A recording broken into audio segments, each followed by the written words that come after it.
So I'm doing my David Fincher list now. For those of you who don't know, I've been doing lists. I started off with Tim Burton's films, ranked worst to best, and then Christopher Nolan's films, ranked worst to best. And keep in mind, these lists that I'm doing, I've seen all their films. So I'm ranking them from my perspective, worst to best. And so now David Fincher is up, and he has directed 10 films as of right now. So I will be ranking all 10 of his films from worst, being number 10, to best, number 1. So let's get started. David Fincher is a great director, but let's face it, sometimes first films don't really work out. And that was Alien 3. Alien 3, in my opinion, is not a good film. It's not even a passable film. It's a film that is such a misfire on all fronts that it's kind of like, why did you make this? Especially after Aliens was such a good film.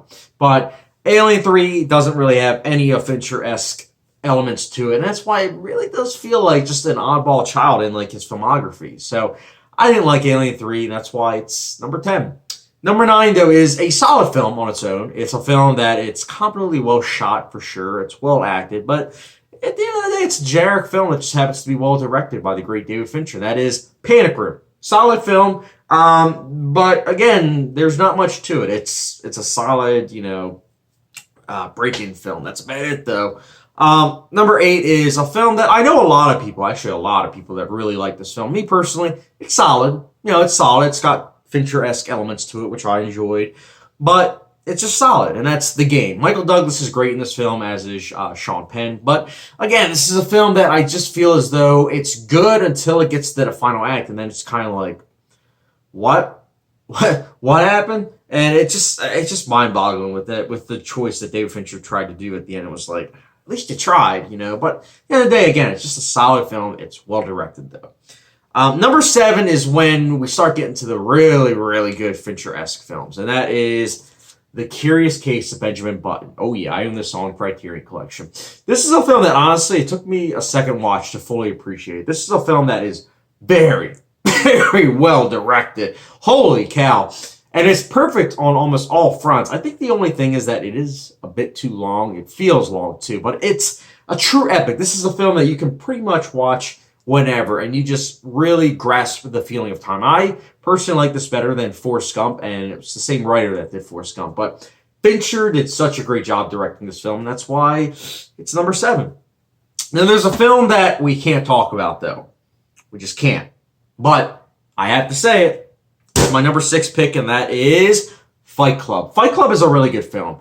This is another film, kind of The Curious Case of Benjamin Button, that it took me a rewatch to fully appreciate it. And especially since I've seen this TV show, Mr. Robot, that show made me want to rewatch Fight Club. And I rewatched it after watching the first season of Mr. Robot, and I was like, holy cow. Fight Club is actually genius. I really like this film. I don't love it the way a lot of people love it, but I still really like it. I respect it a lot, and its messages are very, very innovative. I like this film a lot, and that's why it is number 6. Number 5 is a film that most of Fincher's films are like this, but this especially. Number 5 is a film that you have to take a shower after watching this movie. Seriously, it's that type of film. And that is the excellent Brad Pitt and Morgan Freeman film, 7. 7 is such an engrossing film. I really like this film. I like how it takes a crime procedural police drama and just topples it on its head with gory graphic imagery that sticks with you long after the credits roll, and just it has a point to it. This film really makes you gut-wrenched to the core. I mean, this is a film, again, it could have been so simple, and it's executed with such excellence that you just can't help but really like this film. And not Fight Club, my mistake. 7 is such an excellent directorial debut, in my opinion, because this is his second feature. Alien 3, I don't see it as David Fincher's film, but 7 is what got him in the game. Number 4 is, I gotta be honest, number 4 is probably the Fincher film that I watch the most, other than my number 1, but I would say number 4 is the film I watch the most, and that is the excellent The Girl with the Dragon Tattoo. Now, keep in mind, this is a film that I've seen the original, Girl with the Dragon Tattoo, and I think it's solid. But this is a film that I think really goes balls to the wall with developing the characters and just kind of showing that you can have a mystery that is so focused on characters that you almost forget about the fact that it is a mystery because you get so caught up with these characters. And also, this film does something that it's like, holy cow, it's a 5-act structural film. It's not 3 acts, it's 5 acts. And boy, oh boy, is it so worth it. This is a film, if you haven't seen it by now, definitely do yourself a favor and watch it. It is an excellent film. I love this movie. Girls Running At 2 is number 4, and I love it. Number 3 is a film that I was going back and forth between my number 3 and 4, but I was like, you know what? My number 3 is a film that, I think it's a little bit more well-crafted than Girls Running At 2, and that's saying a lot. But that would be number 3, which is Zodiac. Zodiac is one of the most historically accurate films, or said to be. I wasn't there when all this occurred, but this is a film that, holy cow, it fits all of Fincher's themes together like a glove. And it's also extremely well acted. And for some reason, in 2007, this didn't get any Oscar nominations. In fact, it was set to possibly get nominated, but it didn't do well at the box office. And for some reason, critics just forgot about it. I know I certainly have. This is definitely such a great film.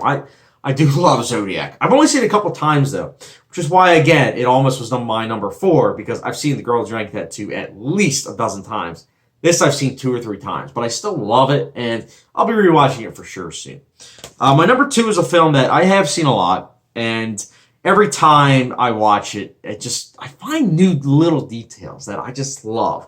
And it's the film that I think, in 2010, it probably should have won Best Picture, and that is The Social Network. Man, oh man, I love this film. And I know a lot of people that are watching this list that are going to see that this is my number 2. And they're going to be like, oh, come on, man. Fight Club or 7. Yeah. And I'm like, well, Social Network, I think, is a perfect film. There isn't a single frame that feels miscalculated. Fight Club and 7, they're great. But there's always something that I feel is like missing. A little something. But Social Network, to me, fits the bill of what a Fincher film is. And I love it. But that being said, my number 1 pick is a film that it really changed my life, and I know a lot of people, when they see that this is my choice, they're gonna be like, really?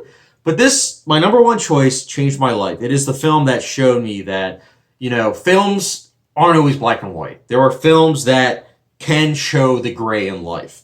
And Gone Girl, yep, that's right. Gone Girl is the film that did that for me. I love this film so much. This is a masterpiece. Social Network is a masterpiece. Zodiac's a masterpiece. Girls Drank That Too is a masterpiece. Most of Fincher's films are really good. Like I said, number 7 all the way to 1 are excellent films or near masterpieces. But this is a film that I feel as though, if you haven't seen it by now, there are so many twists in this film that even if you know the one twist that people talk about, there are 3 or 4 at least twists in it. And this film just really gets to the nitty-grittiness of marriage, relationships, human nature, just so many things going on at once. And it's also a satire. It is a brilliant, brilliant film.